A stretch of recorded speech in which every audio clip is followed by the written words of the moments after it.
আজকে আমি একটা মাটনের রেসিপি করব। মাটন এখানে আমার 2 কিলো আছে, এগুলো ধুয়ে নিয়েছি। মাটনটাকে এখন প্রেসার কুকারে একটু সিটি দিব। এটা 4টা-5টা সিটি দিতে হবে, তারপরে আমি এটা রান্না করব। আজকে সিটি দিয়ে আজকে গরমের পাতলা ঝোল করব। এই পাতলা ঝোল গরমে গরম ভাতে খেতে খুবই ভালো লাগে, তাই জন্য আজকে একটা মাটনের পাতলা ঝোল করব। আমি এটা প্রেসার কুকারে দিয়ে দিলাম, এর মধ্যে 4-5টা তেজপাতাও দিয়ে দিলাম, দিয়ে সামান্য একটু জল দিয়ে এটা সিটি দিব। আর কিছু দেবো না, এর মধ্যে শুধু জল দিয়েই সিটি দিব। আমার মাটনটা সেদ্ধ হয়ে গেছে, আমার 6টা সিটি লেগেছে। সব মাটন কিন্তু সমান না, এক একটাতে এক এক রকম সিটি লাগে।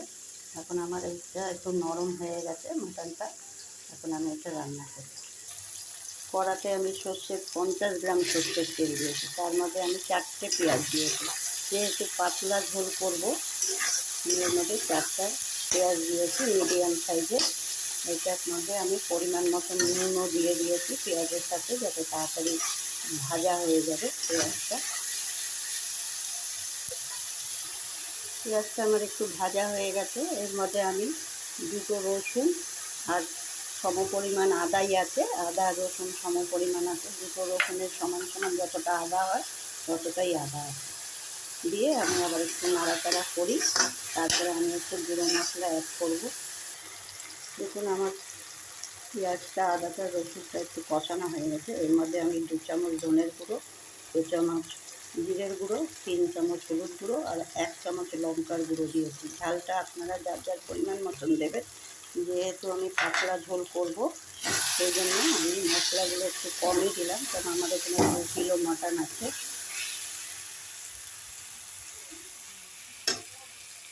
মশলা দিয়ে আমার কষানো হয়ে গেছে, এর মধ্যে আমি 50 গ্রাম টক দই দিয়ে দিই। 50 গ্রাম দই দিয়েছি, দিয়ে এরপরে আমি মাটনটা এর মধ্যে দিয়ে দেব। মাটনটাকে আমি জল ঝরিয়ে রেখেছি, তারপরে এটা কষাবো, তারপরে সেই মাটনের জলটাই এর মধ্যে দিয়ে দেব। দেখুন আমার মাটনটা কষানো হয়ে গেছে।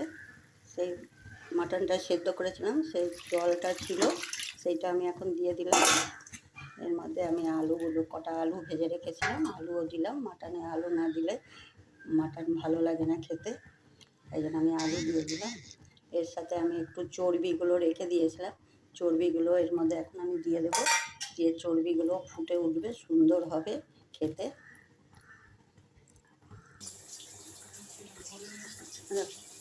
এই যে দেখুন আমি 1 কড়া ঝোল দিয়ে দিয়েছি এর মধ্যে। এখন এটা একটু ফুটে উঠলেই তারপরে গ্যাস অফ করে দেব।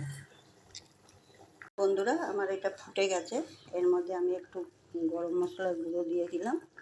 এটা কমপ্লিট। আর চর্বিগুলো দিয়েছিলাম, দেখেছেন পরে কীরকম হয়েছে।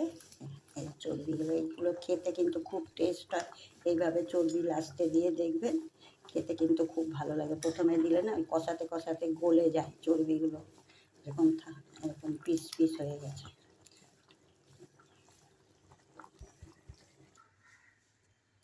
দেখুন বন্ধুরা আমার এই মাটনের পাতলা ঝোল কমপ্লিট। দেখুন এই কড়াতে এরকম পাতলা ঝোল আছে। আমি এখানে থালাতেও কিছুটা বেড়ে রেখেছি, দুটো মিলিয়ে দেখুন কেমন হয়েছে।